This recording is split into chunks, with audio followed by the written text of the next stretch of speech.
A couple months ago, I moved into a small rental house in a quiet neighborhood outside of Phoenix. Nothing fancy, cheap rent, quiet street, friendly enough neighbors.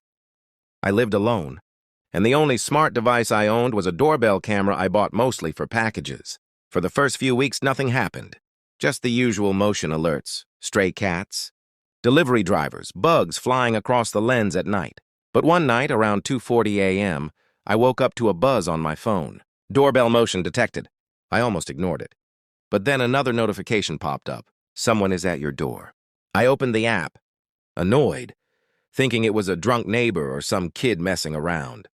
But the second the footage loaded, every hair on my arm stood straight up. There was a woman, standing completely still at my front door. Her head was tilted down, chin tucked into her chest, long black hair covering most of her face. I couldn't see her eyes, only her mouth. And she was smiling, this strange, wide, frozen grin. She wasn't knocking. She wasn't moving, just staring down and smiling. Then she whispered something. The camera caught it in this low, shaky voice. "I know you're awake." My heart dropped. I didn't move, didn't breathe. I muted the volume and replayed it 3 times just to make sure I heard right. Then she slowly lifted her head, like she knew I was watching, and stared directly into the camera. The smile never moved. She whispered again. "Let me in, please, it's cold." It was 85 degrees that night. I called the police immediately. While I was on the phone, the woman suddenly stepped closer, pressing her face right up to the lens. The audio cracked. I could hear her breathing, shaky and desperate. Then, she laughed. This short, broken laugh like she couldn't control it. The second she heard sirens in the distance, she backed up, turned around, and calmly walked down the street, disappearing into the darkness. The police searched the area, but they never found her. 2 days later, my next-door neighbor sent me a text with footage from his own camera.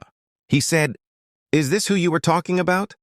The clip showed the same woman, wandering up and down the street the night before she came to my house, stopping at different driveways, just standing there, watching. The cops told me she might have been on drugs or having some mental episode, but she knew I was awake. She looked right into that camera, like she could see me watching from inside the house. I moved out 3 weeks later, because every night after that, between 2 and 3 a.m., my camera would alert me. Motion detected. Nothing was ever there in the footage. But each time, the microphone picked up the same thing, breathing, and sometimes very faint whispering. I work nights. That means I usually sleep during the day, and I rely heavily on my doorbell cam to catch package deliveries. I never expected it to catch something else. One afternoon, around 1:15 p.m., I woke up to the sound of voices outside my house. I grabbed my phone, half awake, and checked the doorbell feed. 2 men stood in front of my house. One pointed at my porch like he saw something valuable. The other looked up and down the street nervously. I didn't recognize them. At first, I thought they were package thieves, so I stayed quiet and watched. Then the bigger one walked up closer, right to the door, and peered inside the small window next to it. He cupped his hands around his face and stared in, like he was searching for movement. Then he smirked. He's sleeping. Window's clear. The second guy walked off screen, and I heard footsteps moving alongside my house, toward the back gate. That's when it clicked. They weren't stealing packages. They were planning to break in. My heart was pounding so hard I felt dizzy. I whispered, even though they couldn't hear me, "Get out! Get out!"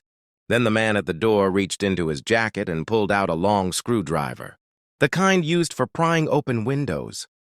Before he could use it, I hit the speaker button and yelled, "Police are already on the way!"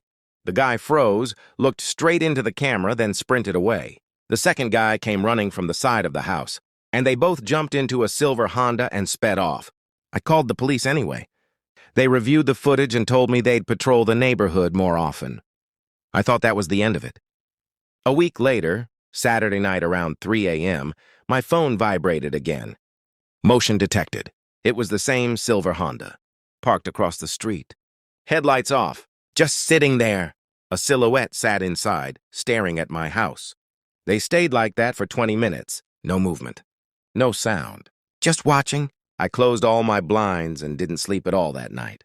The car hasn't come back since, but every time my camera alerts me, I feel that same fear in my chest, that cold panic creeping up my spine.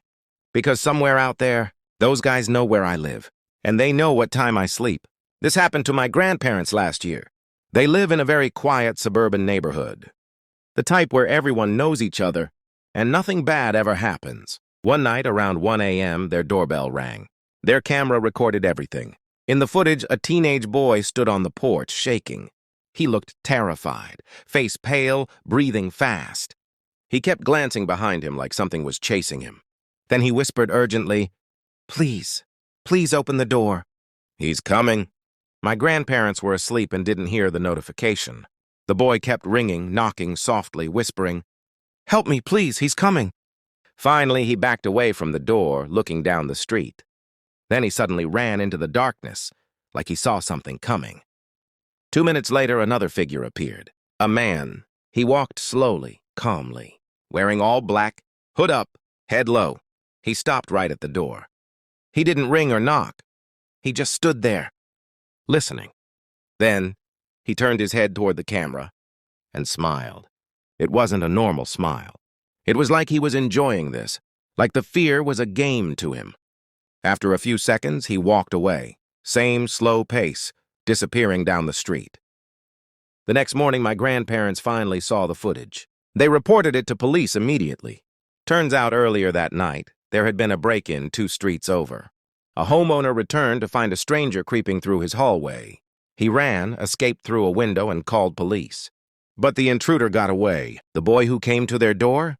Police didn't find him. No missing persons report, no records, nothing. It was like he disappeared, too.